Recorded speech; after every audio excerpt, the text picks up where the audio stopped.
الحمد لله نحمده ونستعينه ونستغفره ونستهديه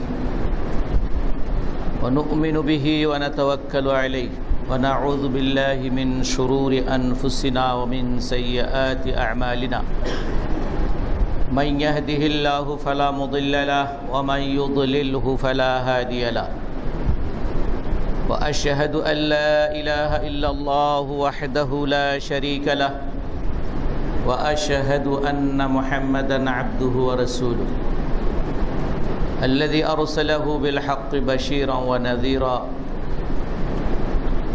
وداعيًا إلى الله بإذنه وسراجًا منيرًا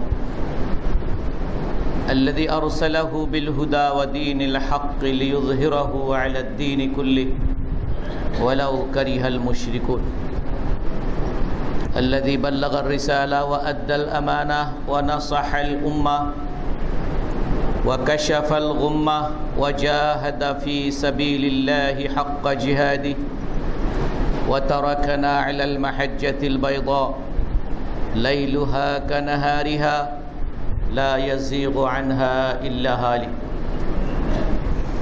الذي أتم به نعمة الإسلام والذي أرسل رسالته إلى كافة الناس جميعا وترك هذه الأمة على كتاب الله وسنة نبيه وعلى صراط مستقيم وعلى الهدي السويل اللهم اجعلنا ممن اتبع كتابك وسنة نبيك يا الله أما بعد فأعوذ بالله من الشيطان الرجيم يا أيها الذين آمنوا اتقوا الله حق تقاته ولا تموتن إلا وأنتم مسلمون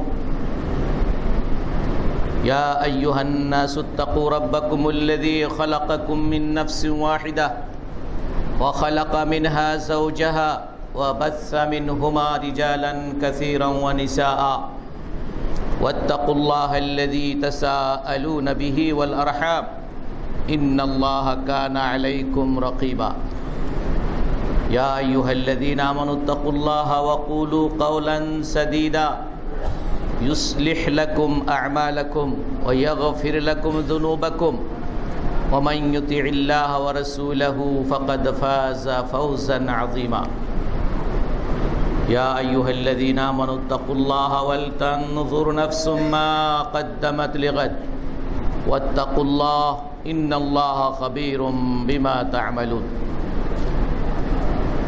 উপস্থিত মুআজ্জাজ মুসাল্লিয়ানে কিরাম ভাই ও বোনেরা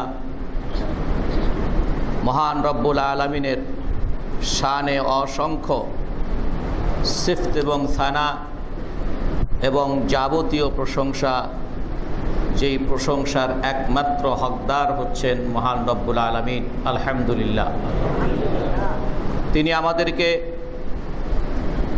এই মসজিদে সালাতুল জুমা আদায় করার জন্য এখানে আসার তৌফিক দান করেছেন আমরা আল্লাহর কাছে নিষ্ঠার সাথে প্রার্থনা করি দোয়া করি যে আল্লাহ পাক যেন আমাদের সকল ভালো কাজগুলো ত্রুটি বিচ্যুতি থাকা সত্ত্বেও যেন কবুল করে নেন এবং এর সাথে সাথে আমাদের আমল নামা থেকে আমাদের ত্রুটি বিচ্যুতি গুনাহগুলোকে মিটিয়ে দেন বাকি জীবন তার পরিপূর্ণ আনুগত্য এবং রাসূলুল্লাহ সাল্লাল্লাহু আলাইহি সাল্লামের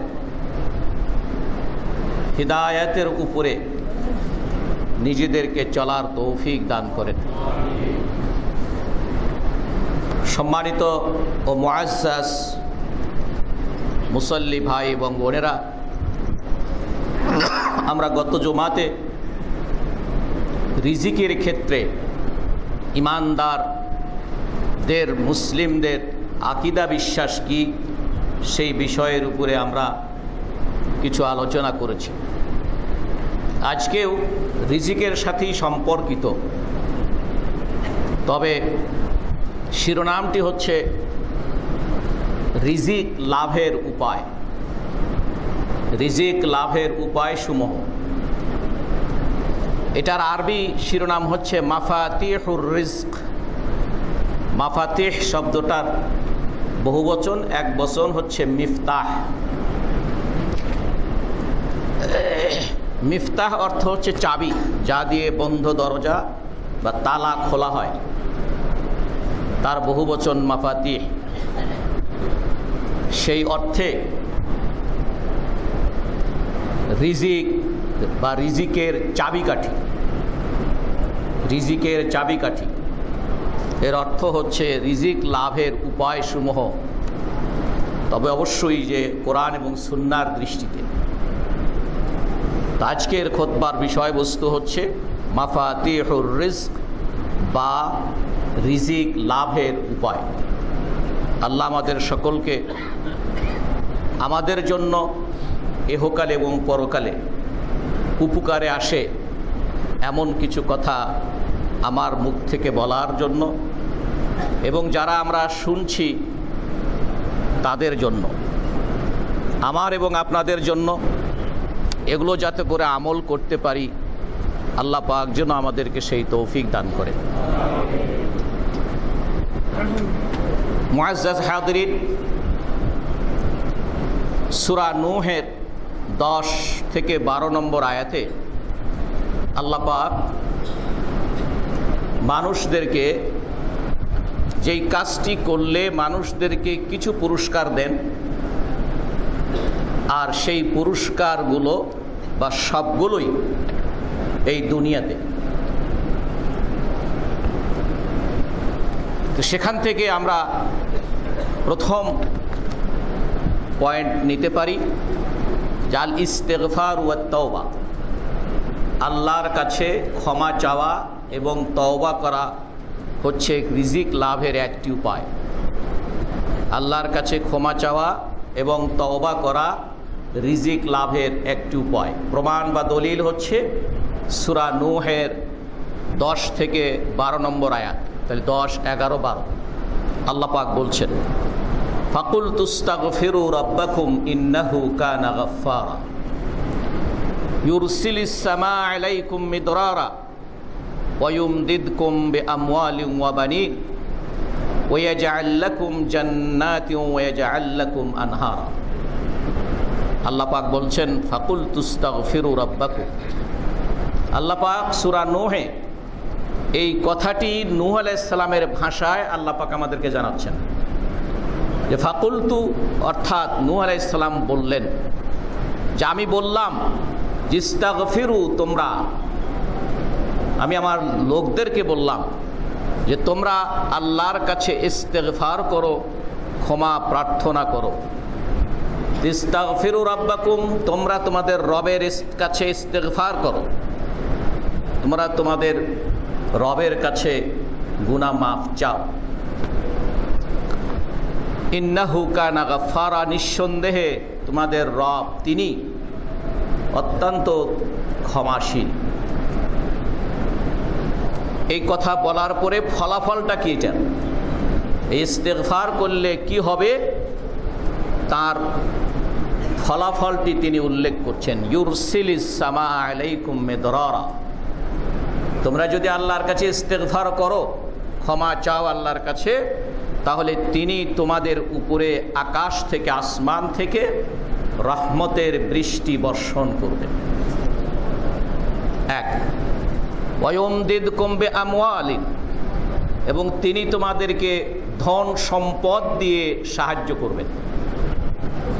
ওয়া বানিন, সন্তান সন্ততি দিয়েও সাহায্য করবেন। 3, ওয়ায়াজআল লাকুম জান্নাত, আর তোমাদের জন্য হরেক রকম, জান্নাতুন শব্দের অর্থ হচ্ছে বাগান, তার বহু বচন হচ্ছে জান্নাত অর্থাৎ বাগান। এই অর্থেই কিন্তু বেহেশতের নাম হচ্ছে কি? জান্নাত। যে সেখানে আরামায়েশের জন্য যত কিছু সব তার ভিতরে সমাবেশ আছে, সেটা একটি মহা উদ্যান, এই জন্য এটার নাম হচ্ছে জান্নাত। এই ধরনের জান্নাত আল্লাহ পাক দান করবেন। এই জান্নাতের অর্থ হচ্ছে এই পৃথিবীতে হরেক রকমের বাগ বাগিচা উদ্যান তোমাদেরকে দান করবেন। আর ওয়াজআল লাকুম আনহারা, এবং তোমাদের জন্য নদী নালা পানির প্রবাহ সৃষ্টি করে দেবেন। শেষের দুটি কথা জান্নাত এবং নাহর বা আনহার, এটা আমরা পরকালের সাথেও নিতে পারি। আল্লাহ পাক জান্নাত দান করবেন এবং সেই জান্নাতের তলদেশ দিয়ে বিভিন্ন রকমের নদী নালা প্রবাহমান আছে। এটা কোরআনের বিভিন্ন আয়াতি আল্লাহ পাক সেটা উল্লেখ, জান্নাতিন তাজরি মিন তাহতিহাল আনহার খালিদিনা ফিহা। আল্লাহ পাক তোমাদেরকে জান্নাত দিবেন, এমন জান্নাত যার নিচ দিয়ে বিভিন্ন নদী নালা প্রবাহমান, তোমরা সেখানে চিরকাল বসবাস করবে। তাহলে এখানে ইস্তিগফার করলে আল্লাহ পাক বলছেন যে তোমাদেরকে মেদরার বলা হয় ওই বৃষ্টি, যেই বৃষ্টি পৃথিবীতে আসলে উপকার হয় মানুষের, আল্লাহর বান্দাদের এবং সৃষ্টিজীবের। মানুষ সহ সকল সৃষ্টিজীবের উপকারে আসে, উপকার হয়, এমন বৃষ্টিকে মেদরার বলা হয়। তাহলে আকাশ থেকে আল্লাহ পাক এই ধরনের উপকারী বৃষ্টি দান করবেন। তাহলে উপকারী বৃষ্টি দান করলে সেখান থেকে মানুষের রিজিক বলতে যদি খাদ্যদ্রব্য বুঝি, তাহলে সেটা খাদ্যদ্রব্য উৎপন্ন হবে, শস্য উৎপন্ন হবে, এবং অন্যান্য সৃষ্টিজীবের জন্য যেগুলো খোরাক আছে, খাবার আছে, সেগুলো উৎপন্ন। সেই সাথে সকলের স্বাস্থ্য সুন্দর থাকবে। এখনও পৃথিবীতে অনেক দেশ আছে যেই দেশগুলো যেই সময় বৃষ্টি হওয়ার কথা সেই সময় যদি বৃষ্টি না হয়, বিভিন্ন রকমের রোগ এবং অসুখ বিসুখ সেই অঞ্চলে ছড়িয়ে পড়ে। ঠিক না বেঠিক? তাহলে সেখানে বৃষ্টি হলেই সেই অসুখগুলো চলে যায়। যেখানে উদ্ভিদ, বৃষ্টি ছাড়া উদ্ভিদ গজায় না, ঘাস জন্মে না, গাছ বাঁচে না, সেখানে বৃষ্টি হওয়ার পরে সেখানে গাছ হয়, শস্য শ্যামল হয়, সতেজ হয়, সকলেরই খাদ্য হয়, পরিবেশ সুন্দর হয়। তাহলে ইস্তিগফার করলে আল্লাহ পাক তোমাদের উপরে এই ধরনের রহমতের বৃষ্টি দান করবেন। আর ওয়ায়ুমদিদকুম বিআমওয়ালিন ওয়া বানিন, তোমাদেরকে পর্যাপ্ত সম্পদ দিয়ে আল্লাহ পাক সাহায্য করবেন। এটা তো ডাইরেক্ট। ইস্তিগফার করলে আল্লাহ পাক তোমাদেরকে পর্যাপ্ত সম্পদ দিয়ে সাহায্য করবেন। আল্লাহর পক্ষ থেকে সাহায্য কি দিয়ে করবেন? একটি হচ্ছে সম্পদ, আর দ্বিতীয় অবানিন, সন্তান সন্ততি, অর্থাৎ জনশক্তি। অর্থাৎ কি? জনশক্তি। তাহলে জনশক্তি বেশি হওয়া আল্লাহর সাহায্য, জনশক্তি বেশি হওয়া আল্লাহর সাহায্য। সুতরাং যারা সেই জনশক্তিকে নিয়ন্ত্রণ করতে চায়, আল্লাহর সাহায্যের পথকে তারা বন্ধ করে দিতে চায়। কি বলেন? কথা ঠিক না বেঠিক? কথা কি বুঝতে পেরেছেন? আল্লাহ বলছেন ওয়ায়ুমদিদকুম, আল্লাহ তোমাদেরকে তিনি সাহায্য করবেন কি দিয়ে? বিআমওয়াল, মাল হচ্ছে সম্পদ, তার বহু বচন হচ্ছে আমওয়াল। তাহলে পর্যাপ্ত সম্পদ দিয়ে, হরেক রকমের টাকা পয়সা, স্বর্ণ রূপা, অন্য যত প্রকারের মুদ্রা আছে, যত কিছু সম্পদ আছে, সবকে বোঝায়। পৃথিবীর সকল প্রকার সম্পদ, মানুষ্য সম্পদ, এদের বলা হয় মানব সম্পদ। কি বলেন? ঠিক না বেঠিক? এর মধ্যেই মানব সম্পদ আছে। মানব সম্পদ, জলজ সম্পদ, তারপরে কি বলা হয় খনিজ সম্পদ, তারপরে গাছপালা না দিলে কি হয় বনজ সম্পদ, এগুলো সবই সম্পদ।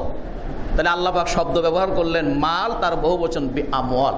যত রকমের সম্পদ আছে সব ধরনের সম্পদ দিয়ে, যেখানে যাদের যেই ধরনের সম্পদের প্রয়োজন তাদেরকে সেই ধরনের সম্পদ দিয়ে আল্লাহ পাক সাহায্য করবেন। এরপরে আর স্পেশালি বলেন অবানিন।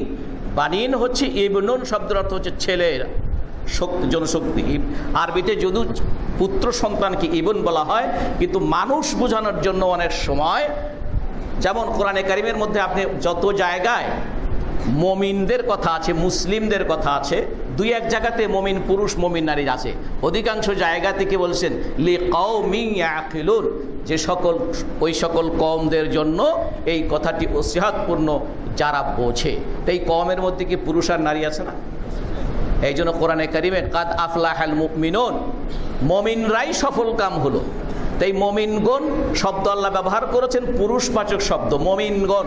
তাহলে এই মমিনগণের মধ্যে কি শুধু পুরুষকে বোঝানো হয়েছে? উভয়কে। সুতরাং এই জন্য আরবি ভাষাতে কোনো সময় ইবেন বললেও এর দ্বারা মানুষ বোঝানো হয়। সুতরাং আল্লাহ পাক মানুষ সম্পদ দিয়ে তোমাদের জনশক্তি বৃদ্ধি করে দিয়ে তোমাদেরকে সাহায্য করবেন আল্লাহ। এই জন্য মানব সম্পদ তো সম্পদের মধ্যে আছেই, তারপরেও আল্লাহ পাক বলছেন সংখ্যায় মানুষের সংখ্যা বেশি দিয়ে আল্লাহ পাক তোমাদেরকে সাহায্য করবে।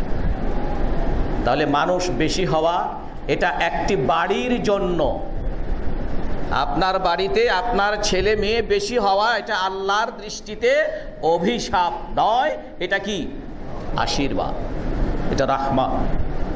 একটি পরিবারের জন্য যদি রহমত হয়ে থাকে, একটি গ্রামের জন্য তার রহমত, একটি দেশের জন্য তার রহমত, সারা পৃথিবীর জন্য মানুষ হচ্ছে আল্লাহর পক্ষ থেকে একটি রহমতের নাম। এই জন্য আল্লাহ পাক বলছেন দুটি আয়াতের মধ্যে যে লা তাকতুলু আওলাদাকুম খাশিয়াতা ইমলাক, অভাবের ভয়ে। কিসের ভয়ে? অভাবের ভয়ে তোমাদের সন্তানদেরকে তোমরা হত্যা করো না। নাহনু নারযুকুকুম ওয়া ইয়্যাহুম, নাহনু, আর এখানে আছে নাহনু নারযুকুহুম ওয়া ইয়্যাকুম।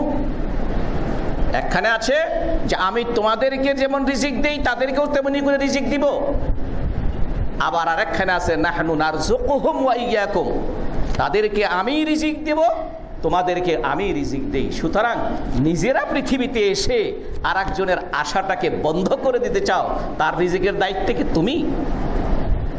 কি বলেন, কথা ঠিক নেবে? ঠিক। তাহলে রিজিক দেওয়ার মালিককে গত সপ্তাহে আমরা রিজিকের ক্ষেত্রে মুমিনদের আকীদা বিশ্বাস কি সেটা বলেছি, যে রিজিক কার কাছ থেকে আসে? আল্লাহ। এই জন্য আল্লাহই কেবল একমাত্র আর রাজ্জাক। অনেক বিশেষজ্ঞগণ বলেছেন এই জন্য কারণ নাম যদি রাজ্জাক রাখা হয় তাকে আব্দুর রাজ্জাক বলে ডাকতে হবে, যেহেতু রাজ্জাক আল্লাহ ছাড়ার কেউ নাই। যেমন রহমান আল্লাহ ছাড়ার কেউ নেই, এই জন্য আব্দুর রহমান অবশ্যই বলতে হবে। কেউ কোনো বলেছেন আব্দুর রাজ্জাকও নাম রাখলে আব্দুর রাজ্জাক করেই ডাকতে হবে। গত সপ্তাহে আপনাদেরকে ইঙ্গিত দিয়েছিলাম। সুতরাং তাহলে আল্লাহর পক্ষ থেকে আল্লাহ সরাসরি এখানে বলছেন তোমরা তোমাদের রবের কাছে ইস্তেগফার করো, তিনি দয়াশীল, তিনি ক্ষমাশীল, তিনি তোমাদের উপরে রহমতের বৃষ্টি বর্ষণ করবেন, তোমাদেরকে পর্যাপ্ত সম্পদ দিয়ে সাহায্য করবেন এবং জনগণ দিয়ে, সন্তান সন্ততি দিয়ে, তোমাদের জনবল বাড়িয়ে দিয়ে আল্লাহ পাক তোমাদেরকে সাহায্য করবেন। এরপরে ওয়াজআল লাকুম জান্নাত, আমরা যদি এটাকে আক্ষরিক অর্থ নিই, ওয়াজআল লাকুম জান্নাত, আর এই পৃথিবীতে এত মানুষকে সুন্দর ব্যবস্থাপনার মধ্যে দিয়ে পৃথিবীর উপরে তাদের উপরে ন্যস্ত দায়িত্ব পালন করার জন্য তাদের রিজিকের যতগুলো উৎস আছে, তাদের আয়ের যতগুলো আল্লাহ নির্দেশিত উৎস আছে, সেই উৎসগুলো তাদের জন্য অবারিত করে দেওয়া হবে। সুতরাং তাদের জন্য মনে করেন বিভিন্ন বনস বাগান হবে, বিভিন্ন ফলের বাগান হবে, ধানের বাগান হবে, পাটের বাগান হবে, সরিষার বাগান হবে, ক্ষেত হবে সারা পৃথিবীর। কারণ মানুষ বাড়ছে, সাথে সাথে আল্লাহ বলছে আমি এগুলোকেও বাড়িয়ে দেব। আবার দেখুন ওয়াজআল লাকুম আনহারা, নদী নালাও আমি বাড়াই দেব। নদী নালার উপকারিতা কি? যেই দেশের মধ্যে নদী নালা না থাকে না সেখানে এই যে জলবায়ু টাইলবু, তারপরে পরিবেশ ইত্যাদির উপরে প্রভাব পড়ে, এগুলো আমরা সকলেই জানি। নদীগুলো শুকিয়ে যাচ্ছে, মাটি বের হয়ে গেছে, বালু বের হয়ে যাচ্ছে, পরিবেশ নষ্ট হচ্ছে।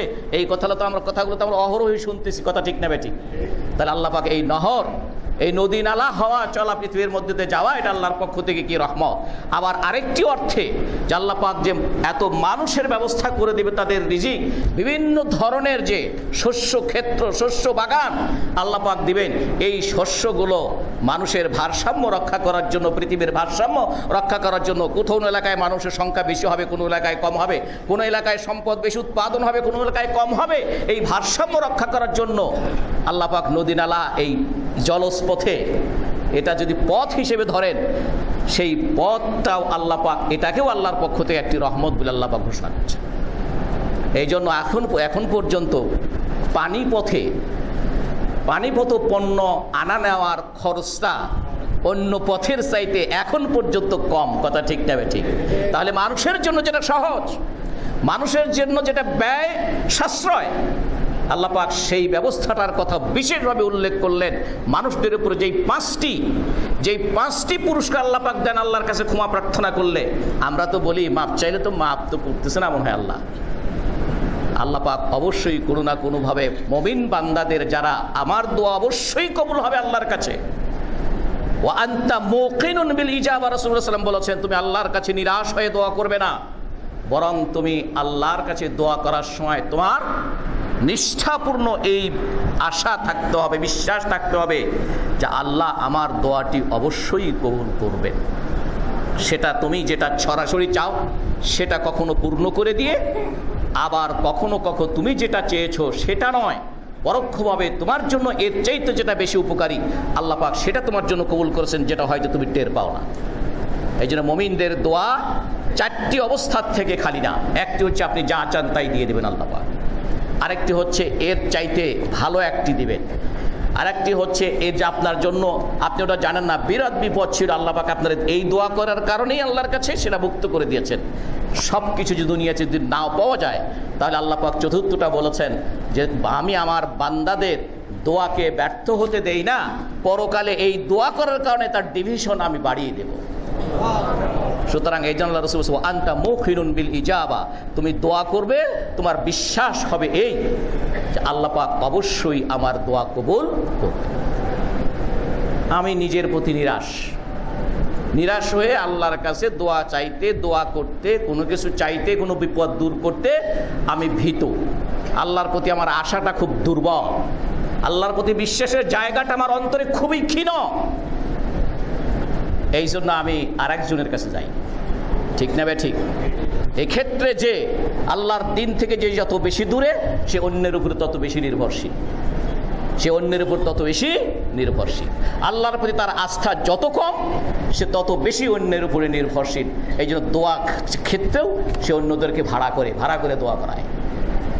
মাফ করবেন, কথাটা খারাপ শোনা যাচ্ছে অথবা কঠিন শোনা যাচ্ছে। আপনার সাথে আল্লাহর সম্পর্ক হবে ডাইরেক্ট। আপনি যত বড় গুনাহগার, নিজেকে গুনাহগার মনে করেন না কেন, আপনার উচিত তো হবে আপনার যত গুনাহ হবে তাতেও বেশি সম্পর্ক আপনার আল্লাহর সাথে হবে, তত বেশি সম্পর্ক আপনার কার সাথে হবে? আল্লাহর সাথে। তওবা করবেন কোনো হুজুরের হাত ধরে তো নয়, তওবা করবেন কোনো হুজুরের রুমাল ধরে তো নয়, তওবা করবেন কোনো হুজুরের পাঞ্জাবির কোনা ধরে তো নয়, তওবা করবেন সরাসরি আল্লাহর কাছে আসামি হয়ে দাঁড়াবেন, আল্লাহর কাছে চাইবেন। দুনিয়ার মানুষ দেখুক আর না দেখুক, দেখানোর দরকার নাই। আপনি একা একা সকলের চোখ ফাঁকি দিয়ে আপনি আপনার রবের সাথে সম্পর্ক করেন, আল্লাহর কাছে বিনীতভাবে আপনার কথাগুলো বলেন, আপনার ত্রুটির কথা বলেন, অন্যায়ের কথা বলেন, আল্লাহর অবাধ্য ছিলেন সেটা স্বীকার করেন, কাতর কণ্ঠে নিজকে আসামির করে মতো আল্লাহর কাছে দাঁড়ান, বলেন যে আল্লাহ আর করবো না, ভুল করেছি। আল্লাহ বলছেন তোমার দোয়া আমি কবুল করব, তোমাকে মাফ করে দিব। ইন্নাহু কানা তাওয়াবা, নিঃসন্দেহে আল্লাহ হচ্ছে সবচেয়ে বেশি তওবা কবুলকারী। সুতরাং আপনি কিসের জন্য নিরাশ হন?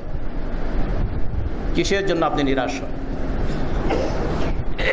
তাহলে আল্লাহ পাক এই ইস্তিগফার এবং তওবার মাধ্যমে আল্লাহ পাক রিজিক দান করে এবং রিজিক প্রশস্ত করে দেন। এ সম্পর্কে আয়াতের তাফসিরে আল কুরতুবিতে তিনি বললেন যে সুতরাং ইস্তিগফারের মাধ্যমে রিজিক পাওয়াটা নিশ্চিত হয়। আল্লাহর এই কালাম, আল্লাহর এই বাণী সেই কথাই বলে দিচ্ছেন।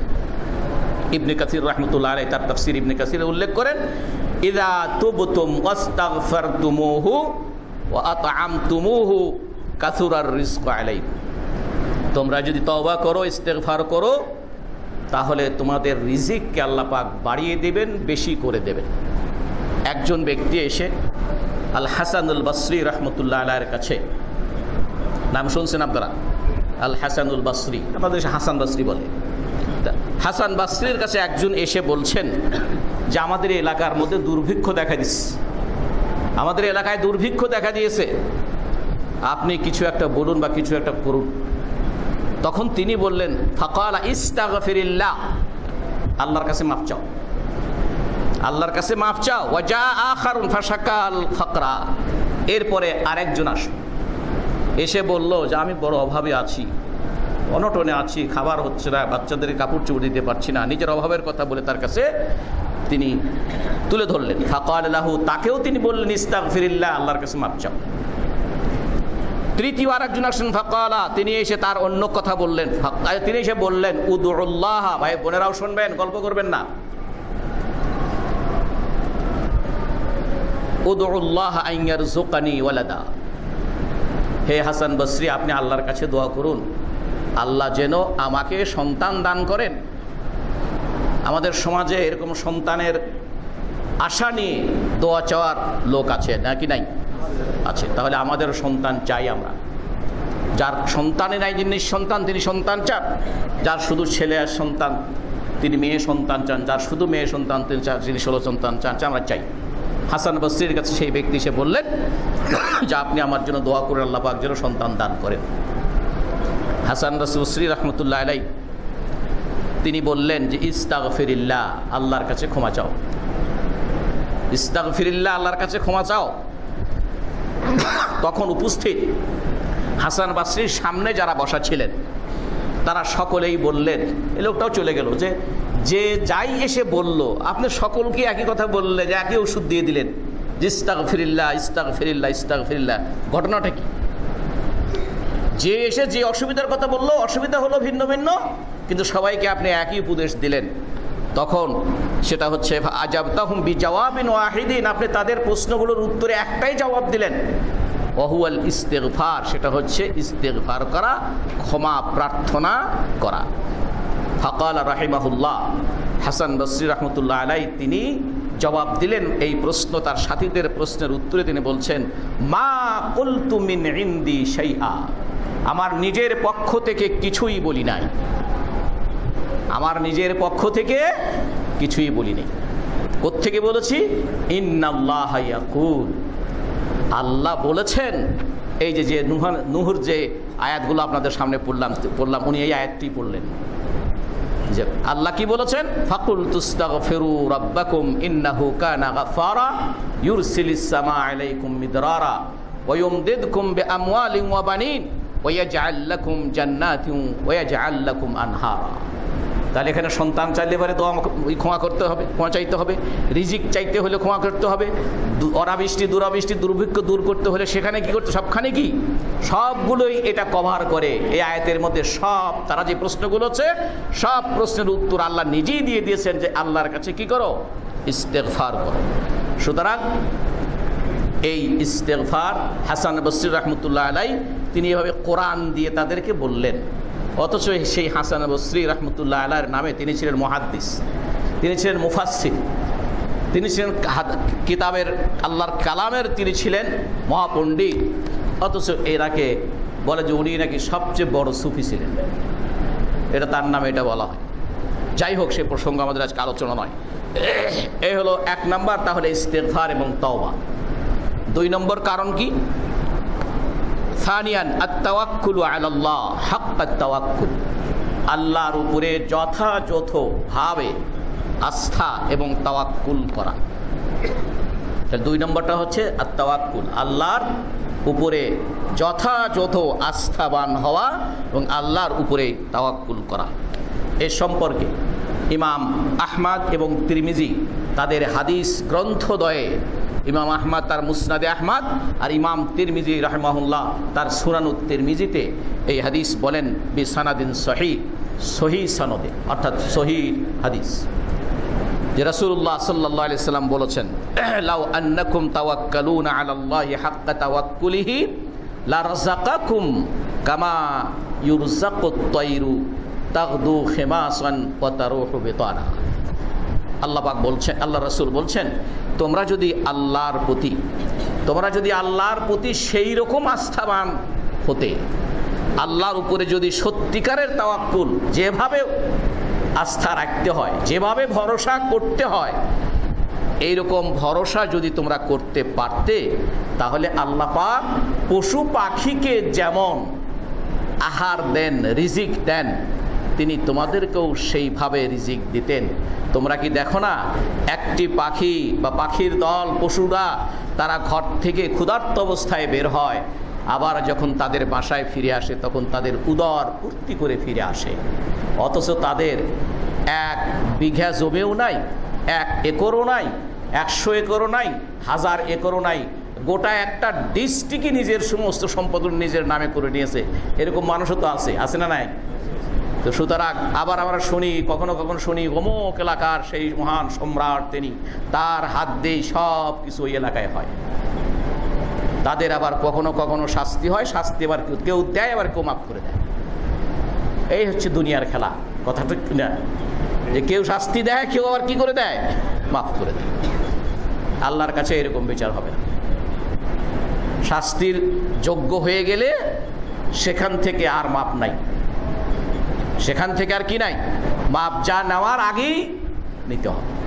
এরপরে আল্লাহ পাক বিশেষভাবে কাউকে কাউকে মাফ করবেন, ওই তার মাথার উপরে চাদর দিয়ে, হাদিস আসছে, ওই হাদিস আসছে, বলছে বান্দারে তুই যে ওই গুনাহটা করছিলি কেউ দেখে নাই, তুই কাউরে বলস নাই, চুপ হিসাবে করছিস, কেউ জানে না, আমি কিন্তু জানি করছিস না, মাথা নিচু করে থাকে বান্দা তখন। কেন আল্লাহর কাছে কইতে পারবো না আল্লাহ করি নাই। তখন বলে যে বান্দা তুই কি মনে করছিস, আল্লাহ আমি কাউকে বলি নাই, তুমি যদি আমারে মাফ করে দাও আজকে, তাহলে কেউ তো জানে না। আল্লাহ তখন হাসি দেয়, বলে যা তোরে মাফ করে দিলাম। আল্লাহ তখন হাসি দেয়, বলে কি তোরে মাফ করে দিল। এই ধরনের মাফ ছাড়া শাস্তি যার জন্য প্রয়োগ হয়ে যাবে সে শাস্তি পাবে। সুতরাং আল্লাহ রাসূল সাল্লাল্লাহু আলাইহি ওয়াসাল্লাম বলছেন যে তোমরা যদি আল্লাহর উপরে সেই রকম তাওয়াক্কুল করতে পারতে, তাহলে তিনি পশু পাখিদেরকে যেইভাবে তাদের জন্য রিজিকের ব্যবস্থা করেন তোমাদের জন্য সেরকম করতেন। দেখো না, এ সকল পশু পাখিরা ঘর থেকে ক্ষুধার্ত অবস্থায় বের হয়, যখন পুনরায় ফিরে আসে তখন সে উদর পূর্তি করে পেট ভরে সে খেয়ে আসে।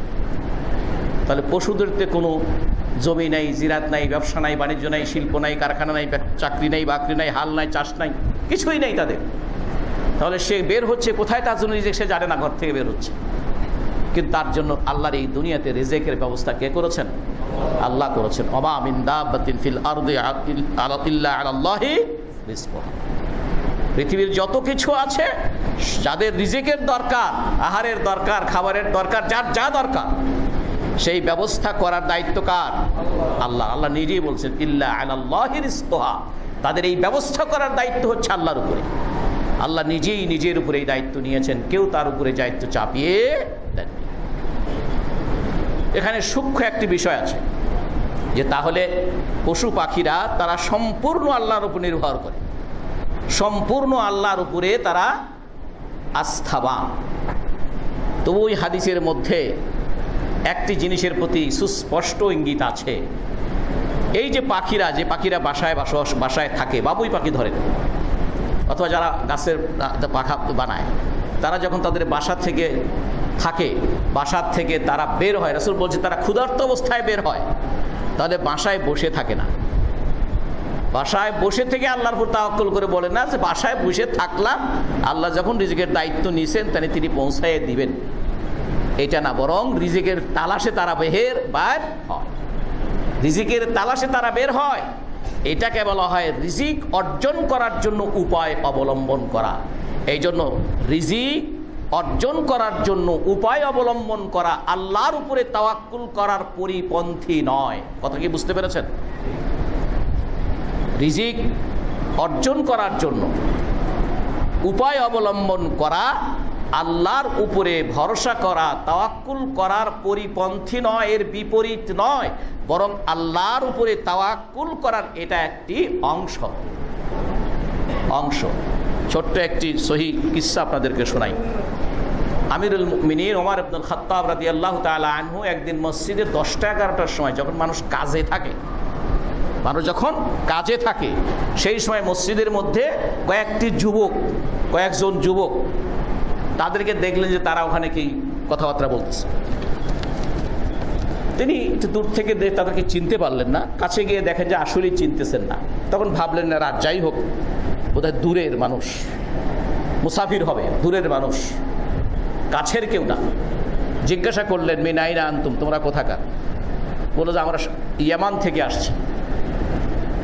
তো তোমরা ইয়ামান থেকে এসে মসজিদে পড়ে আছো, তোমাদের খাবার দাবার ইত্যাদি কোত্থেকে এসে? কয় আল্লাহর উপর ভরসা করি। বুঝছেন, আল্লাহর উপরে ভরসা করি। তখন আপনারা তো জানেন যে ওমর ইবনুল খাত্তাব রাদিয়াল্লাহু আনহু সবসময় তার হাতে একটা লাঠি নিয়ে তিনি চলতেন। লাঠিটা উঁচু করে তাদেরকে বলেন, হে যুবকরা, তোমরা যদি অতিথি না হতে, তোমরা যদি দূর থেকে আগমনকারী না হতে, তাহলে লাঠি দিয়ে আমি তোমাদের আল্লাহর প্রতি তাওয়াক্কুলের এই যে কনসেপশন, তোমাদের এই লাঠিতে তোমাদেরকে পিটাই আমি তোমাদের কনসেপশন ঠিক করে দিতাম। তার মানে কি? তাহলে কিছু একদল কিন্তু বুজুর্গরা আছেন, কয় যে আল্লাহর উপর যে ই করে আল্লাহ তারে খাওয়ায়, এই জন্য উনি শুয়ে থাকবেন মসজিদের মধ্যে, উনি শুয়ে থাকবেন ওনার খানকার মধ্যে। কথা ঠিক না ঠিক? তাহলে আল্লাহর উপরে তাওয়াক্কুল করার অর্থ এটা নয়। এই জন্য আখযু বিল আসবাব, আকীদার ভাষায় বলা হয় আখযু বিল আসবাব লাইসা মুখালিফান লিত তাওয়াক্কুল আলাল্লাহ। আল্লাহর উপরে তাওয়াক্কুল করার পরিপন্থী নয়। রিজিক অনুসন্ধানের জন্য যে উপায়গুলো আছে সেই উপায়গুলো হালাল উপায় হইতে হবে, উপকরণগুলো হালাল উপকরণ হইতে হবে, তাহলে আপনার রিজিকটাও কি হবে? হালাল। এই জন্য তো আল্লাহ পাক বলেছেন আমার যে হক, এই হকটি আদায় করার পরপরই বেরিয়ে পড়বে এবং আমি যে পৃথিবীতে অনেক অনুগ্রহ রেখেছি সেই অনুগ্রহগুলো তোমরা অনুসন্ধান করবে। কথা ঠিক না বেঠিক? সূরা আল জুমআ, ফাইদা কুদিয়াতিস সালাতু ফান্তাশিরু ফিল আরদ ওয়াবতাগু মিন ফাদলিল্লাহ। নামাজ শেষ হয়ে গেছে, মসজিদের মধ্যে আর বসে থেকো না, যাও জমিনে ছড়িয়ে পড়ো। যার যার পেশা আছে, হালাল পেশা আছে, সেই হালাল পেশা দিয়ে ব্যবহার করে আল্লাহর ফদল অনুগ্রহকে অনুসন্ধান করো। তাহলে ফাইদা কুদিয়াতিস সালাতু ফান্তাশিরু ফিল আরদ ওয়াবতাগু মিন ফাদলিল্লাহ, আল্লাহর ফদল, আল্লাহর অনুগ্রহ, আল্লাহর রিজিক, এগুলোকে অনুসন্ধান করো।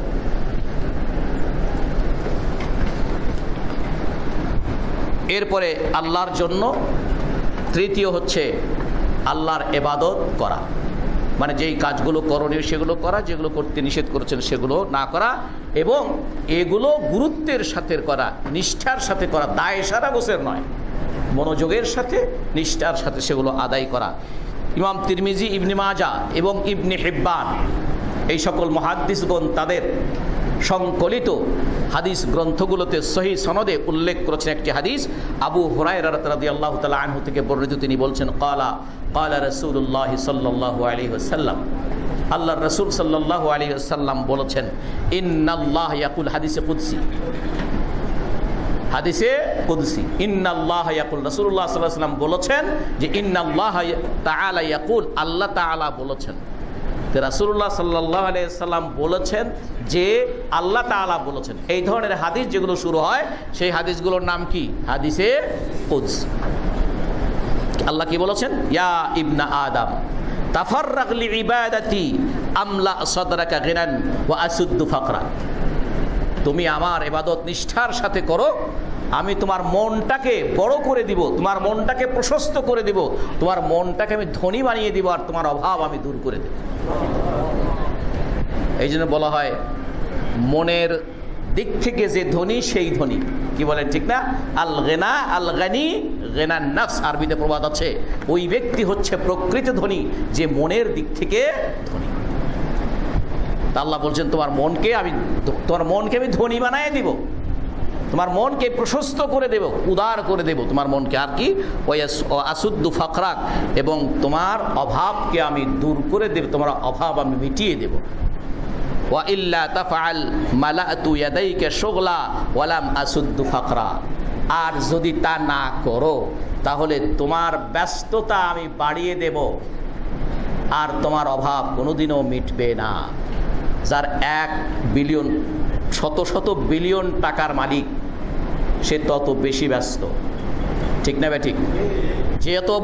যত বড় ব্যবসায়ী সে তত বেশি কি ব্যস্ত। তাই আল্লাহ বলছেন কি, এটা করবা না, আমার সাথে সম্পর্ক রাখবা না, আমি তোমার ব্যস্ততা বাড়িয়ে দেব। তাহলে এই যে যারা এগুলোর পিছনে আছে, আল্লাহর সাথে যাদের সম্পর্ক কম অথচ প্রাচুর্য ঐশ্বর্য দিয়ে যারা অনেক আছে, তাদের ব্যস্ততা আল্লাহ পাক বাস্তব বাড়িয়ে দিয়েছেন। সুতরাং রাসূলের এই কথা তাদের জন্য সত্যে পরিণত হয়েছে। কথা ঠিক না বেঠিক? লিইউহিক্কাল হাক্কা বিকালিমাতি, আল্লাহ পাক কোরআনে বলেছেন যে তিনি তার কথাকে সত্য পরিণত করে দিয়েছেন। তাহলে রাসূলুল্লাহ সাল্লাল্লাহু আলাইহি ওয়াসাল্লাম বললেন যে আল্লাহ পাক এটা বলেছেন যে তুমি আমার সাথে সম্পর্ক রাখবা না, আমার কথা মতো চলবে না, তোমার ব্যস্ততা আমি বাড়িয়ে দেব, তোমার 1 মুহূর্ত ফুরসত থাকবে না, বউর সঙ্গে দেখা করার সময় নাই। মাফ করবেন, অনেকের এই ধরনের ব্যস্ত মানুষের বউয়েরা অনেক সময় তাদের মনোতৃপ্তির জন্য, আনন্দের জন্য, যেভাবেই হোক তাদের সময় কাটানোর জন্য তারা তখন অন্যদের সাথে বা অন্যভাবে তাদের এই অভাবটাকে তারা মিটায়, ঠিক না বেঠিক? মাফ করবেন। সুতরাং আমরা তো একটু হুজুর নানান মাসলা মাসাইলে তো লোকেরা আমাদেরকে জিজ্ঞাসা করে, কয় দায়ী হবে কে হুজুর? আমার স্বামী তো আমারে সময় দিচ্ছে না, আমারও তো মন আছে, আমারও তো প্রাণ আছে, এই ধরনের যদি আমাদের একটা ভুল হয়ে যায় তাহলে এর জন্য কে দায়ী হবে হুজুর? এই সকল মাসআলা আমাদেরকে জিজ্ঞাসা করে। কথা বুঝছেন কিনা? সুতরাং তাহলে তাদের অবস্থা আচ্ছা। আর তারপরে কি, ওয়ালাম আসুদ্দু ফাকরা, তাদের অভাব কোনোদিন মেটে না। অভাব মেটে না বলেই তো যার 100 বিলিয়ন আছে সে আরো 100 বিলিয়ন করতে চায়, অভাব মেটে না তার। ঠিক না বে ঠিক? আল্লাহর কথা ঠিক হয়েছে না বে ঠিক হয়েছে? তার অভাব পূরণ হয় না। একজন 10 টাকা উপার্জন করেছে, এতেই সে তৃপ্ত। আরেকজন 10,000 এক মিনিটের মধ্যে ছল চাতুরি শুরু করে, তারপরে সে করে এত সহজে যখন 10,000 টাকা করলাম, আরেকটু ছল চাতুরিটা ভালো করে করতে পারলে আরো কি 10 লাখ টাকা এক মুহূর্তের মধ্যে। এখন তো টাইম ইজ মানি, প্রতিটি মুহূর্তের বিনিময়ে টাকা অর্জন করতে হবে। এই বুলি ছেড়ে দিয়েছে ওই যারা জাগতিক ব্যক্তিরা, ওরা এখন এই স্লোগান ছেড়ে দিয়েছে, টাইম ইজ মানি। এক মুহূর্ত সময় যাবে না যেখানে অর্থ উপার্জন হবে না। আমরাও তাদের পিছনে, যারা পরকাল বিশ্বাস করে না, যারা পরকালে জবাবদিহি করতে হবে এগুলো জানে না বা বিশ্বাস করে না, মানে না, ওরা যেটা স্লোগান দিয়ে দিল, আমরা মুসলিম যারা পরকাল বিশ্বাস করি ওদের পিছনে হ্যামিলিয়নের বাসুয়েলার মতো ছুটে চললাম। ওরা আগুনের মধ্যে যাচ্ছে, আমরা ওদের সাথে আগুনের দিকেই এগিয়ে যাচ্ছি। ভাই রাগ করছেন কথা শুনে? সুতরাং আল্লাহ পাক বলছেন, রাসূল সাল্লাম বলছেন যে তাদের অভাব মিটবে না। এই জন্য রাসূল সাল্লাল্লাহু আলাইহি ওয়াসাল্লাম অন্য একটা হাদিস বলেছেন, মা মালা বাতনু ইবনে আদম ইল্লা তুরাব। এই আদম সন্তানের পেট কোনোদিনও পুরো হবে না একমাত্র মাটি ছাড়া। মাটি মানে কি?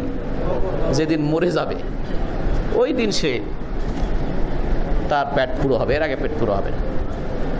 সুতরাং এই জন্য তো বলে যে একজন বাদশার যদি 7টা, একটা ফার্সি কবিতায় পড়ছিলাম, একজন বাদশার যদি 7টা মুল্লুক থাকে, 7টা দেশ থাকে, তারপরেও সে চায় আর একটা দেশ তার দখলে আসুক। ঠিক না বে ঠিক? সুতরাং এই অবস্থা হচ্ছে। রাসূল সাল্লাল্লাহু আলাইহি ওয়াসাল্লাম বলছেন যে আল্লাহ পাক এটা বলেছেন, আল্লাহর সাথে সম্পর্ক নেই, সুতরাং তাদের এই ধরনের ব্যস্ততা বেড়ে যাবে, তাদের অভাব কোনোদিন মিটবে না, প্রয়োজন তাদের কোনোদিনও পূরণ হবে না। চতুর্থ হচ্ছে আল মুতাবাআতু বাইনাল হজ্জ ওয়াল উমরা। হজ এবং উমরার মধ্যে এলো যাদেরকে আল্লাহ পাক সহজভাবে সুযোগ করে দিয়েছেন, তারা এই কাজটি করার মাধ্যমে আল্লাহ পাক রিজিক বাড়িয়ে দেন। রাসূলুল্লাহ সাল্লাল্লাহু আলাইহি ওয়াসাল্লাম থেকে একটি হাদিস আব্দুল্লাহ ইবনে আব্বাস রাদিয়াল্লাহু তাআলা আনহুমা বর্ণনা করছেন, তাবিউ বাইনাল হজ্জ ওয়াল উমরা ফাইন্নাহুমা ইয়ানফিয়ানাল ফাকর ওয়াদ যুনুব। তোমরা হজ করার পরে আবার উমরা করো, হজ করার পরে এবং উমরা করো, তাহলে আল্লাহ পাক তোমার অভাব দূর করে দেবেন, তোমার গুনাহগুলো মাফ করে দেবেন। কামা ইয়ানফিল কিরু খুবসাল হাদিদ, যেমন এই যে লোহার উপরে যে জং ধরে যায়, এই জং সাফ করার জন্য রেত আছে না, এরকম করে সাফ করে, রেত যেমন জংগুলোকে পরিষ্কার করে, ঠিক এভাবে হজ এবং ওমরা করলে আল্লাহ পাক বান্দাদের গুনাহকে এভাবে পরিষ্কার করে দেন। ইমাম নাসাই তার সহি তার নাসাই শরীফে, সুনানুন নাসাইতে হাদিস বর্ণনা করেছেন সহি সনদে। এরপরে হচ্ছে আত্মীয়তার সাথে সম্পর্ক বজায় রাখা। তাহলে সহজ ভাষা আমরা বলতে পারি যে আত্মীয়তার সাথে আমরা যদি সম্পর্ক বজায় রাখি, বোনেরা খেয়াল করে শুনবেন, আত্মীয়তার সাথে যদি আমরা সম্পর্ক বজায় রাখি, এতে করে এর ফলে বা এটা একটা উত্তম রিজিক অর্জনের এটা আরেকটি উপায়। আর আমাদের এইখানে একটু অন্য সকল কিছুর চাইতে আমাদের অবস্থাটা এইখানেই একটুখানি নাজুক, একটু দুর্বল। আত্মীয়দের সাথে সম্পর্ক আমরা কম রাখি, আর বিশেষ করে নকরতম আত্মীয় যত আছে, ভাই বেরাদার যারা আছে, চাচা ভাতিজা যারা আছে, এদের সাথে আবার নানা স্বার্থ সংশ্লিষ্টের কারণে সম্পর্কটা আরও বেশি খারাপ। কি বলেন, ঠিক না বেঠিক? সকল ক্ষেত্রে না হলেও কিছু কিছু ক্ষেত্রে এটা ঠিক। সুতরাং আত্মীয়তার সম্পর্কটা ইসলামে অনেক বড় গুরুত্ব। এই আত্মীয়তার সম্পর্কটা, এটাকে সেলাতুর রেহেম বলে। সেলাতুর রেহেম, রেহেম মানে কি? মানে এই রেহেম বলা হয় হচ্ছে জরায়ুকে, মানে জরায়ু থেকে তো সন্তান আসে পৃথিবীতে, এদিক থেকে তো আত্মীয় হয়, এর সাথে সম্পর্ক হয়। তো এই জন্য আরবিতে এটাকে সেলাতুর রেহেম বলা হয়। এই রেহেম, এই শব্দটি, আত্মীয়তার সম্পর্ক, এই শব্দটি আল্লাহর কাছে ফরিয়াদ করছেন, মানে সে কাঁদতেছে। আল্লাহ বলতেছেন যে তুমি এরকম করতেছো কেন? কয় আল্লাহ আমি একে এই করলেন, আমার কি লাভ? কয় তুমি জানো না তোমার কি লাভ? তুমি কি খুশি হবে যে তোমার আত্মীয়তার সম্পর্ক যেই লোকটি বজায় রাখলো, আমি আল্লাহ তার সাথে সম্পর্ক বজায় রাখব। আর আত্মীয়তার সম্পর্ক যে ছিন্ন করলো, আমি আল্লাহ সেই লোকটির সাথে সম্পর্ক ছিন্ন করব। তুমি কি খুশি হয়েছো? রেহেম সেলাতুর রেহেম কয় যে আল্লাহ আমি খুব খুশি হয়েছি। তাহলে আত্মীয়তার সম্পর্ক আপনি ছিন্ন করলে আল্লাহ আপনার সাথে সম্পর্ক ছিন্ন করেন।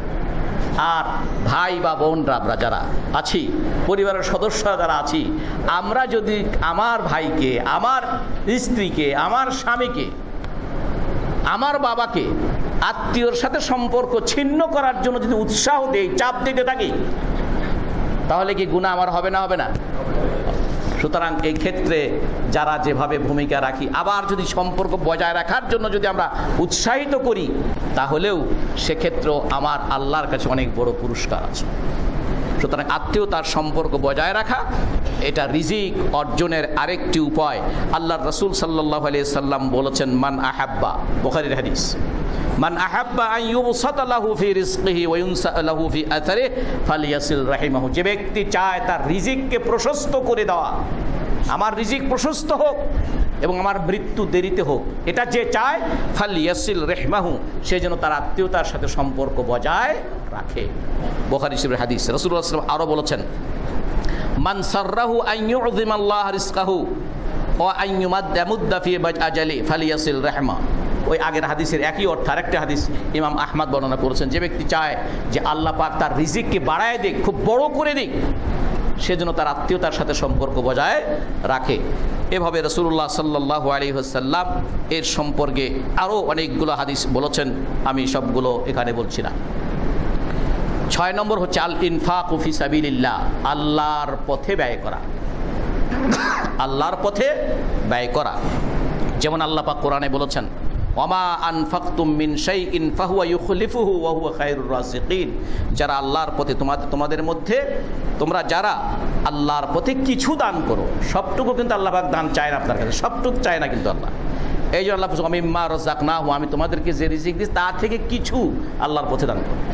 তাহলে আল্লাহর পথে দান করাটা সবটুকু না, কিছু, এটা আল্লাহ বলেছেন, মা আনফাকতুম মিন শাই, তোমরা যা সামান্য কিছু দান করো, ফাহুয়া ইউখলিফুহু, এটা যা দান করো তার চেয়ে বেশি তোমাদের নামে জমা হয়ে যায়, তার চেয়ে বেশি তোমাদের জন্য কি হয়?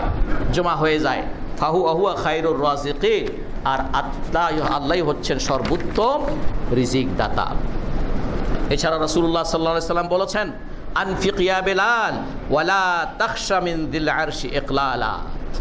আল্লাহর রাসূল সাল্লাল্লাহু আলাইহি ওয়াসাল্লাম বেলালকে রাদিয়াল্লাহু তাআলা আনহুকে বলছেন, বেলাল তুমি আল্লাহর পথে ব্যয় করো, তুমি মনে করো না যে আরশের যিনি মালিক তিনি তোমাকে গরিব বানায় দিবেন এই দান করার কারণে।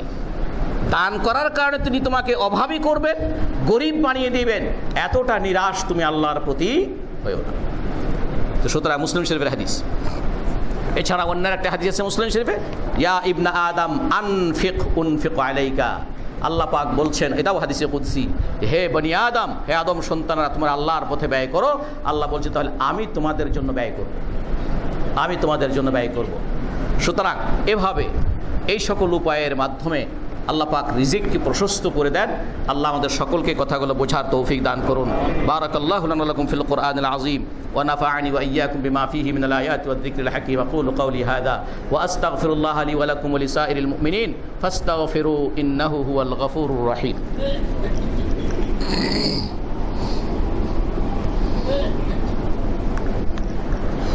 আলহামদুলিল্লাহ, আলহামদুলিল্লাহি ওয়াহদাহ ওয়াসসালাতু ওয়াসসালামু আলা মান লা নাবিয়্যা বা'দাহ। আম্মা বা'দু ফাইন্না আহসানাল হাদিসি কিতাবুল্লাহ ওয়া আহসানাল হাদী হাদিয়ু মুহাম্মাদিন সাল্লাল্লাহু আলাইহি ওয়াসাল্লাম ওয়া শাররাল উমুরি মুহদাসাতুহা ওয়া কুল্লু মুহদাসাতিন বিদআহ ওয়া কুল্লু বিদআতিন দালালাহ ওয়া কুল্লু দালালাতিন ফিন্নার আও কামা ক্বালা আলাইহিস সালাতু ওয়াসসালাম। সম্মানিত মুসল্লি ভাই বোনেরা, 9 নম্বর উপায় হচ্ছে আল্লাহর কাছে দোয়া করা। 9 নম্বর উপায় হচ্ছে আল্লাহর নিকট দোয়া করা, আল্লাহর নিকট চাওয়া। যেমন আল্লাহ রাসূল সাল্লাল্লাহু আলাইহি ওয়াসাল্লাম আমাদেরকে শিখিয়েছেন আল্লাহ এই দোয়া পড়তে দোয়া করতে এবং পড়তে, আল্লাহুম্মা ইন্নী আউযু বিকা মিনাল বুখলি ওয়াল ফাকরি ওয়া আযাবিল কবর। হে আল্লাহ, তোমার কাছে আশ্রয় প্রার্থনা করি কিসের থেকে? কৃপণ হওয়া থেকে। তাহলে দেখেন, কৃপণ যাতে না হই। তাহলে কৃপণ হওয়াটা কি আল্লাহ পছন্দ করেন কি করেন না? পছন্দ করেন না, আল্লাহ রাসূল পছন্দ করেন না। যার কারণে কৃপণ যাতে না হয় এই জন্য আল্লাহর কাছে সাহায্য চাইতে বলতেছে, আল্লাহুম্মা ইন্নী আউযু বিকা মিনাল বুখলি, যে হে আল্লাহ আমি যত করে কৃপণ না হয় এই জন্য তোমার কাছে সাহায্য চাই। আর কি? ওয়াল ফাকর, আমি যেন অভাবে না পড়ি, আমি যেন অভাবে না পড়ি এই জন্য আপনার সাহায্য চাই। ওয়া আযাবিল কবর, আবার কবরের আযাব থেকে আমি আপনার কাছে আশ্রয় চাই। আবু হুরায়রা থেকে আরেকটি হাদিস, আল্লাহ রাসূল সাল্লাল্লাহু আলাইহি ওয়াসাল্লাম বলেছেন, তাআওয়াযু বিল্লাহি মিনাল ফাকর, তোমরা অভাব থেকে মুক্ত হওয়ার জন্য, অভাব থেকে বেঁচে থাকার জন্য আল্লাহর কাছে তোমরা সাহায্য চাও। অল কিল্লাহ, সব কিছু কম কম থাকায়, কম কম যাতে না হয়, আমার যা দরকার তা যেন হয়, তা যেন থাকে আমার, এই জন্য আল্লাহর কাছে প্রার্থনা করো। ওয়াযিল্লা, আমি যেন অপদস্থ না হই, অপমানিত না হই, এই জন্য আল্লাহর কাছে প্রার্থনা করো। ওয়া আনতা যুলিমা, আর তুমি কাউকে জুলুম করো, এই আমি যেন জুলুমকারী না হই, এই জন্য আল্লাহর কাছে সাহায্য চাও। একইভাবে আও তুজলাম, এবং এটাও আল্লাহর কাছে দোয়া করে, আল্লাহ আমি যেন জালিমও না হই, আমি যেন কি হই না, মাজলুমও না হই, আমি যেন অত্যাচারী না হই, আবার অত্যাচারিতও যেন না হই। তাহলে এই দোয়াগুলো আল্লাহর রাসূল সাল্লাল্লাহু আলাইহি ওয়াসাল্লাম আমাদেরকে বলছেন। সহিহ ইমাম নাসাই এবং আবু দাউদ, ইবনে মাজাহ, ইমাম আহমদ তার হাদিস গ্রন্থগুলোতে হাদিসগুলো বর্ণনা করেছেন। এরপরে 10 নম্বর হচ্ছে তাকওয়া অর্জন করা। 10 নম্বর হচ্ছে তাকওয়া অর্জন করা। আল্লাহ পাক বলছেন সূরা আরাফের 96 নম্বর আয়াতে, সূরা আরাফ, ওয়ালাউ আন্না আহলাল কুরা আমানু ওয়াত্তাকাউ লাফাতাহনা আলাইহিম বারাকাতিম মিনাস সামাই ওয়াল আরদ ওয়ালাকিন কাযযাবু ফাআখাযনাহুম বিমা কানু ইয়াকসিব। আল্লাহ বলছেন কোন এলাকার, কোন দেশের, কোন অঞ্চলের লোকেরা যদি ঈমানদার হয়, ওয়াত্তাকাও, এবং তাকওয়া সম্পন্ন হয়, তাই শুধু ঈমানদার যথেষ্ট নয়, ঈমানদার হয় এবং তাকওয়া সম্পন্ন হয়, তাহলে কি করব? লা ফাতাহনা, আমি অবশ্যই তাদের জন্য, আলাইহিম, তাদের জন্য খুলে দেব, আমি অবশ্যই তাদের জন্য খুলে দেব, বারাকাতিম মিনাস সামাই ওয়াল আরদ, আসমান আর জমিনের যত বরকতের দরজা আছে সবগুলো আমি তাদের জন্য অবশ্যই খুলে দেব। তাহলে আল্লাহ পাক নিজেই তাকওয়ার ফজিলত বলতেছে, যদি তাকওয়া সম্পন্ন হতে পারো, ঈমানদার হতে পারো, তাকওয়া সম্পন্ন হতে পারো, তাহলে আসমান জমিনের বরকতের যত দরজাগুলো আছে, সব দরজা, যত দরজা আছে সবগুলো আমি খুলে দিব। কিন্তু বাস্তব অবস্থা আল্লাহ বলছে, ওয়ালাকিন কাযযাবু, আমার এই ওয়াদা মানুষেরা বিশ্বাস করলো না, মিথ্যা মনে করলো। আল্লাহ এটা ঠিক বলছে না ব্যাটিং বলছে? আল্লাহ নিজেই বলতেছেন, বলছে আমি এটা ওয়াদা করলাম, কিন্তু ওরা মিথ্যা মনে করলো। মিথ্যা মনে করে তো এর পিছনে দৌড়ায়, সের পিছনে দৌড়ায়, এটা করে সেটা করে, সে করে মনে করছে এটার মধ্যে পাইতেছি, তো ছিল না কিছুই। এখন অমুক তারিখ থেকে অমুক তারিখের মধ্যে, অমুক দিন থেকে অমুক দিনের মধ্যে, এই 1 বছরের মধ্যে মোটরসাইকেল কিনছি 3টা, তারপরে দোকান করছি 20টা। কি বলেন, এরকম কথা বলার লোক আছে না? তো এটা তো কই তাকওয়া অর্জন না করেই তো পাইছি, তাকওয়া অর্জন না করেই তো পারছি। এই পাওয়া কি পাওয়ারে ভাই? কথা আপনারা বোঝেন নাই? এই পাওয়া পাওয়া না, এগুলো সবগুলো মৃত্যুর সাথে সাথে পরকাল যদি থেকে থাকে, আছে না নাই? পরকাল আছে না নাই? সন্দেহ আছে? সন্দেহ নাই। সুতরাং অবশ্যই পরকাল আছে, অবশ্যই পরকাল আছে। সেইখানে সেই পরকালের প্রথম ধাপটা হচ্ছে মৃত্যু। পরকালের প্রথম ধাপ কি? মৃত্যু। এই মৃত্যুর সাথে সাথে আপনার এই আনঅথরাইজড ইনকাম, যেটাকে বলা হয় অবৈধ ইনকাম, এই সম্পদগুলো আপনার জন্য কি হবে মরলে তারপরে দেখেন, মরলে তারপরে দেখেন। যদি আপনি সেই মরার পরের জীবনটাকে যদি আপনি বিশ্বাস করেন, যিনি বিশ্বাস করেন তিনি যে বলবে আয়রে তার সাথে যায়রে, এই কাম সে করবে না। সে হবে আল কাইয়িস, সে হবে বুদ্ধিমান, সে হবে জ্ঞানী, সে হবে সচেতন।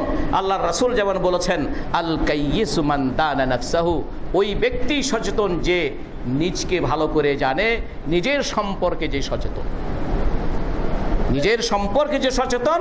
ওয়া আমিলা লিমা বাদাল মাউত, আর মৃত্যুর পরের জীবনের জন্য কাজ করে, এই ব্যক্তি হচ্ছে সবচেয়ে বড় সচেতন। 11 নম্বর হচ্ছে ওমান আ'রাদা আন যিকরি, আল্লাহর জিকির থেকে গাফেল হলে, আল্লাহর জিকির থেকে গাফেল থাকলে তাদের জন্য রিজিকের ব্যবস্থা আল্লাহ পাক তাং করে দেন, ছোট করে দেন, সংক্ষেপ করে দেন, সংকুচিত করে দেন। তাহলে আল্লাহর জিকির থাকলে কি হবে? আল্লাহ পাক তাদেরকে সেটা প্রশস্ত করে দেবেন। সূরা তাহার 124 নম্বর আয়াত। এছাড়াও রাসূলুল্লাহ সাল্লাল্লাহু আলাইহি ওয়াসাল্লাম থেকে আরেকটি আনাস ইবনে মালিক রাদিয়াল্লাহু তাআলা আরেকটি ঘটনা বলেছেন যে এই যে আল্লাহর পথে কোনো একজন লোক ভালো কাজ করছে, যেমন আপনারই কোনো ভাই, আপনার কোনো আত্মীয় আল্লাহর দ্বীন শেখার জন্য কাজ করছে, আপনি যদি তাকে সাহায্য করেন, একজন আপনার পরিবারের মধ্যে, আপনার গোষ্ঠীর মধ্যে অভাবী লোক আছে, দুর্বল আছে, তাকে যদি আপনি সাহায্য করেন, এই সাহায্য করাটাও আপনার রিজিক বাড়িয়ে দেওয়ার জন্য একটি কারণ, একটি উপায়। আল্লাহ রাসূল সাল্লাল্লাহু আলাইহি ওয়াসাল্লাম বলছেন, আনাস রাদিয়াল্লাহু আনহু তিনি বলেন, কানা আখাওয়ানি আলা আহাদিন নবী সাল্লাল্লাহু আলাইহি ওয়াসাল্লাম, রাসূল সাল্লাল্লাহু আলাইহি ওয়াসাল্লামের যুগে দুইজন ভাই ছিল।